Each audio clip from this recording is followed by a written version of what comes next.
Imagine a brilliant ship captain navigating a vessel with a cracked hull through a Category 5 hurricane. It doesn't matter how expertly they steer, the environment will ultimately dictate their fate. The same principle applies to investing. As Warren Buffett put it, when a management with a reputation for brilliance tackles a business with a reputation for bad economics, it is the reputation of the business that remains intact. Because of this, before a research analyst ever looks at a single company's balance sheet, they first have to evaluate the ocean that company operates in.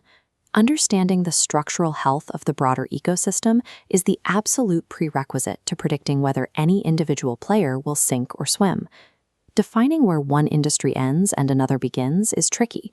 If an analyst draws the boundaries too narrowly, they risk being completely blind to outside existential threats. Take the standalone camera industry. Decades ago, if you evaluated a camera manufacturer, you only looked at how they stacked up against other camera brands. Mobile phones with built-in lenses redefined the landscape, transforming every smartphone manufacturer into a direct threat to the traditional camera market. This is a chart showing the GICS, or Global Industry Classification Standard. Analysts use this hierarchical framework to systematically categorize businesses, drilling down from broad economic sectors like energy into hyper-specific sub-industries. Drawing these boundaries accurately dictates the math that follows. It ensures that when you compare peers and assign financial valuations, you are actually measuring apples against apples. Once the boundaries are set, we look at the macroeconomic weather. Broad economic expansions and recessions affect every business, but they hit different sectors with wildly varying levels of intensity. Think about groceries or basic healthcare. These are known as defensive industries. Because they produce absolute necessities, their demand stays relatively steady, even when the broader economy takes a dive. Contrast that with cyclical industries, like heavy manufacturing or steel production. These are highly capital-intensive sectors, deeply tethered to macro-level expansions and recessions. If construction stops, steel orders vanish overnight.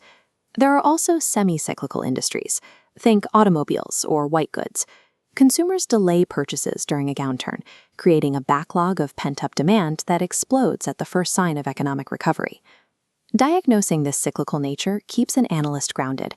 It prevents them from mistaking a temporary, economy-wide boom for a single company's long-term outperformance. While the macroeconomy dictates the weather, the structure of the industry itself dictates how vicious the competition is. To measure that hostility, analysts turn to the work of academic Michael Porter.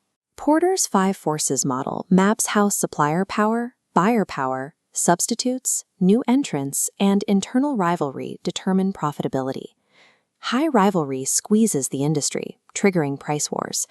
Conversely, steep capital requirements act as walls, neutralizing outside forces to sustain high margins. Analysts also use Pestle to monitor the political and technological landscape, as a single regulatory change can tip the balance of an entire industry's forces. The goal of mapping these forces is to determine who really holds the cards. If an industry structure is strong, its companies will retain long-term pricing power. Because these structures vary so wildly, trying to measure every company with the exact same yardstick simply doesn't work. Analysts track specific key performance indicators, or KPIs, tailored to that exact ecosystem. Finding the right KPI comes down to 2 variables: how the industry prices its products and the primary constraint limiting its growth.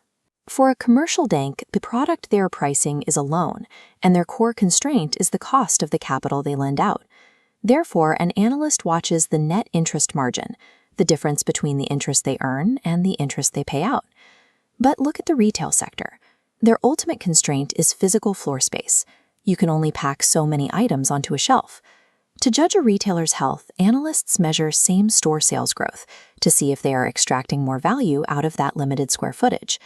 Applying manufacturing metrics to software or banking metrics to retail stores yields a completely meaningless valuation. This chart shows the standard business life cycle. Industries move through distinct phases: pioneering, steep growth, maturity, and finally decline. But wealth doesn't disappear when an industry fades. It shifts. Capital migrates out of the dying sector, flowing directly into a new business design. Rigorous top-down analysis aims to catch these shifts in real time, identifying where value is flowing before the market consensus reacts. Ultimately, the individual players only succeed within the boundaries of the game. Industry analysis provides the structural map required to see how that game is truly won.